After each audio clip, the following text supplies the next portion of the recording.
ಬೆಳಗಾವಿಯ ನನ್ನ ಗೃಹ ಕಚೇರಿಯಲ್ಲಿ ಜನತಾ ದರ್ಶನ ಪ್ರತಿ ವಾರ ಒಂದು ದಿನ ಜನತಾ ದರ್ಶನ ಮಾಡ್ತೀವಿ. ಸೊ ಈ ವಾರ ಭಾಳಷ್ಟು ಜನ ತಮ್ಮ ಸಮಸ್ಯೆಗಳನ್ನು ಏನೇನು ವೈಯಕ್ತಿಕವಾಗಿರುವಂಥ ಸಮಸ್ಯೆ ಇರ್ಬೋದು, ಸಾರ್ವಜನಿಕ ಸಮಸ್ಯೆ ಇರ್ಬೋದು, ಶಿಕ್ಷಣದ ಬಗ್ಗೆ, ಸುಧಾರಣೆ ಬಗ್ಗೆ, ಸೊ ಅನೇಕ ಜನ ದೇವಸ್ಥಾನದ ಬಗ್ಗೆ ಬಂದಿದ್ದರು. ಕೆಲವು ಜನರು ತಮ್ಮ ವೈಯಕ್ತಿಕ ಸಮಸ್ಯೆ ತೆಗೆದುಕೊಂಡು ಬಂದಿದ್ದರು. ಸಾಧ್ಯವಾದಷ್ಟು ಸ್ಥಳದಲ್ಲೇ ಪರಿಹಾರವನ್ನು ಕೊಡಲಿಕ್ಕೆ ಪ್ರಯತ್ನ ಮಾಡಿದ್ದೀನಿ. ಕೆಲವರಿಗೆ ಮತ್ತೆ ಆಶ್ವಾಸನೆಯನ್ನು ಕೊಟ್ಟಿದ್ದೀನಿ. ಎಷ್ಟು ಸಾಧ್ಯ ಇದೆಯೋ ಎಲ್ಲ ಒಂದು ಪ್ರಾಬ್ಲಮ್ಗಳನ್ನು ಕೂಡ ಅಡ್ರೆಸ್ ಮಾಡೋಕ್ಕೆ ಪ್ರಯತ್ನ ಮಾಡಿದ್ದೀನಿ.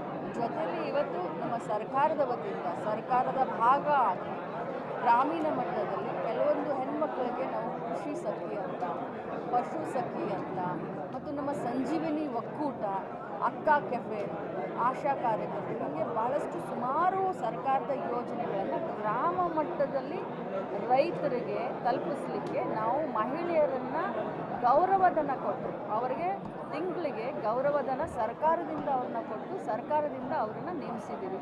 ಸ್ಪೆಷಲಿ ಕೃಷಿ ಸಖಿ ಅಂತ, ಅಂದರೆ ಕೃಷಿಗೆ ಉಪಯೋಗ ಆಗುವಂಥ ಸರ್ಕಾರದ ಅನೇಕ ಯೋಜನೆಗಳನ್ನು ಇವರು ಮನೆ ಮನೆಗೆ ಹೋಗಿ ಕೃಷಿ ಸಖಿಯರು ಪ್ರಚಾರ ಮಾಡಬೇಕು.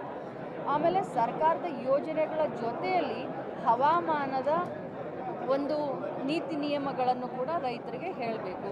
ಸರ್ಕಾರದಿಂದ ಬರುವಂಥ ಎಲ್ಲ ಸಬ್ಸಿಡಿ ಆಗಿರ್ಬೋದು, ಬೀಜ ಆಗಿರ್ಬೋದು, ಗೊಬ್ಬರ ಆಗಿರ್ಬೋದು, ಔಷಧಿಗಳಾಗಿರ್ಬೋದು, ಸರ್ಕಾರದಿಂದ ಬರುವಂಥ ಎಲ್ಲ ಸೌಲಭ್ಯಗಳನ್ನು ಕೃಷಿಕರಿಗೆ ಅದನ್ನು ಹೋಗಿ ಮನೆ ಬಾಗಿಲಿಗೆ ಈ ಕೃಷಿ ಸಖಿಯರಿಗೆ ಹೇಳಬೇಕು. ಸೊ ಇವತ್ತು ಅವರನ್ನು ಕರೆದು ನನ್ನ ಕ್ಷೇತ್ರದಲ್ಲಿ ಎಷ್ಟು ಜನರಿಗೆ ಅವರು ಅನುಕೂಲ ಮಾಡಿಕೊಡ್ತಾ ಇದ್ದಾರೆ ಅನ್ನೋದರ ಒಂದು ಪಕ್ಷಿ ನೋಟವನ್ನು ತೆಗೆದುಕೊಂಡೆ. ಅದರ ಜೊತೆಯಲ್ಲಿ ಹೈನುಗಾರಿಕೆಯನ್ನು ನಾವು ಹೈನುಗಾರಿಕೆ ಉತ್ಪನ್ನನ ಜಾಸ್ತಿ ಮಾಡಬೇಕು.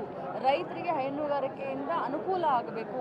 ರೈತರಿಗೆ ಅನುಕೂಲ ಆಗಲಿಕ್ಕೇ ಹಾಲಿನ ಬೆಲೆಯನ್ನು ನಾವು ಏರಿಸಿದ್ದೀವಿ. ಇದರಿಂದ ರೈತರಿಗೆ ನೇರವಾಗಿ ಬೆನಿಫಿಟ್ ಆಗುತ್ತೆ. ಅದಕ್ಕೋಸ್ಕರ ಇವತ್ತು ಪಶು ಸಖಿಯರನ್ನು ಕೂಡ ನಾನು ಇವತ್ತು ನಮ್ಮ ಗೃಹ ಕಚೇರಿಯಲ್ಲಿ ಕರೆದು ಮೀಟಿಂಗನ್ನು ತೆಗೆದುಕೊಂಡೆ.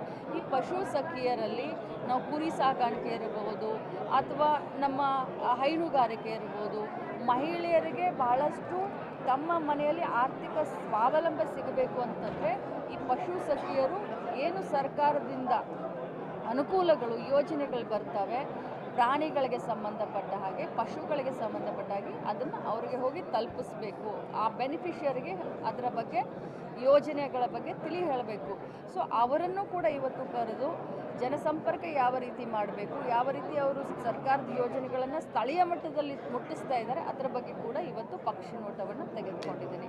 ಇಷ್ಟೇ ನನ್ನ ಪ್ರಾಮಾಣಿಕ ಪ್ರಯತ್ನ. ಬೆಳಗಾವಿ ಗ್ರಾಮೀಣ ಕ್ಷೇತ್ರದ ಮನೆಯ ಬಾಗಿಲಿಗೆ ಸರ್ಕಾರದ ಯೋಜನೆಗಳು ಹೋಗಬೇಕು. ಆ ನಿಟ್ಟಿನಲ್ಲಿ ನಾನು ಕೆಲಸ ಮಾಡ್ತೇನೆ. ಖಂಡಿತವಾಗ್ಲೂ ಇವತ್ತು ರಾಜ್ಯದ ಒಬ್ಬ ಮಂತ್ರಿಯಾಗಿ ಕೆಲಸ ಮಾಡುವಂಥ ಸಂದರ್ಭದಲ್ಲಿ ನನ್ನ ತಮ್ಮ ವಿಧಾನ ಪರಿಷತ್ ಸದಸ್ಯ ಇರೋದ್ರಿಂದ ಇಡೀ ಜಿಲ್ಲೆಯಿಂದ ರಾಜ್ಯದಿಂದನೂ ಕೂಡ ಜನ ಬರ್ತಾರೆ. ಅವರು ಎಲ್ಲರ ಸಮಸ್ಯೆಗೆ ಸ್ಪಂದನೆ ಮಾಡಿ ಕೆಲಸ ಮಾಡೋದು, ಸೇವೆ ಮಾಡೋದು, ಅದೇ ನನಗೆ ಸಿಕ್ಕಂಥ ಒಂದು ಸೌಭಾಗ್ಯ, ಅದೇ ನನಗೆ ಸಿಕ್ಕಂಥ ಒಂದು ಅಧಿಕಾರ ಅಂತ ಹೇಳಲಿಕ್ಕೆ ಬಯಸ್ತೀನಿ. ಮೊನ್ನೆ ಕೊಂಡಸ್ಕೊಟ್ಟಲ್ಲಿ ನಿಮ್ಮ ಕ್ಷೇತ್ರದ ಜನ ನಿಮಗೆ ಕೆಲಸಕ್ಕೆ ಮೆಚ್ಚಿ ಚಿನ್ನದ ಸರ ಮಾಡಿದ್ದಾರೆ. ಭಾಳಷ್ಟು ನಾನು ಕೊಂಡಸ್ಕೊಪ್ಪ ಗ್ರಾಮದ ನನ್ನೆಲ್ಲ ಹಾಲು ಮತ್ತು ಸಮಾಜ, ಬೇರೆ ಸಮಾಜದ ಬಾಂಧವರಿಗೆ ಧನ್ಯವಾದ ಹೇಳ್ತೀನಿ. ಯಾಕಂತಂದರೆ ಈ ಒಂದು ಯುಗದಲ್ಲಿ ರಾಜಕಾರಣಿಗಳಂತಂದರೆ ಬರೀ ಚೀಮಾರಿ ಹಾಕೋದೇ ಇರುತ್ತೆ. ಆದರೆ ಇಂಥ ಸಂದರ್ಭದಲ್ಲಿ ಒಬ್ಬ ರಾಜಕಾರಣಿಯನ್ನು ಒಬ್ಬ ಮನೆ ಮಗಳಂತ ಹೇಳಿ, ತವರ ಮನೆ ಉಡುಗೊರೆ ಅಂತ ಹೇಳಿ, ಅದು ಗಗನಕ್ಕೆ ಏರ್ತಾ ಇದೆ ಚಿನ್ನ. ಇಂಥ ಬಂಗಾರದ ಬೆಲೆ ಗಗನಕ್ಕೆ ಏರುವಂಥ ಸಂದರ್ಭದಲ್ಲಿ ನನ್ನನ್ನು ಕರೆದು ಬಂಗಾರದ ಸರ ಹಾಕಿ ಸತ್ಕಾರ ಮಾಡಿರೋದು ಇದೆಲ್ಲೋ ನನ್ನ ಜವಾಬ್ದಾರಿಯನ್ನು ಜಾಸ್ತಿ ಮಾಡಿದೆ. ಮತ್ತು ಈ ಪ್ರೀತಿ ವಿಶ್ವಾಸವನ್ನು ಇನ್ನೂ ಗಟ್ಟಿಯಾಗಿಗೊಳಿಸಲಿಕ್ಕೆ 2 ಪಟ್ಟು ಜಾಸ್ತಿ ಅವರ ಸೇವೆಯನ್ನು ಮಾಡುವಂಥ ಒಂದು ಹುರುಪು ಕೂಡ ನನ್ನಲ್ಲಿ ಬಂದಿದೆ. ಸೊ ಈ ಮುಖಾಂತರ ಇಷ್ಟೇ ಹೇಳಲಿಕ್ಕೆ ಬಯಸ್ತೇನೆ, ಒಬ್ಬ ಜನಪ್ರತಿನಿಧಿ ತನ್ನೆಲ್ಲ ಜೀವನವನ್ನು ಜನರಿಗೋಸ್ಕರ ಮುಡಿಪಾಗಿ ಇಡಬೇಕು ಅನ್ನುವಂಥ ನನ್ನ ಆಸೆಗೆ ಅದು ಇನ್ನಷ್ಟು ನೀರು ಹಾಕಿ ಚಿಗುರನ್ನು ಒಡಿಸಿದೆ. ನಾನು ತಮ್ಮ ಮುಖಾಂತರ ಅವರಿಗೆ ಧನ್ಯವಾದ ಹೇಳಿ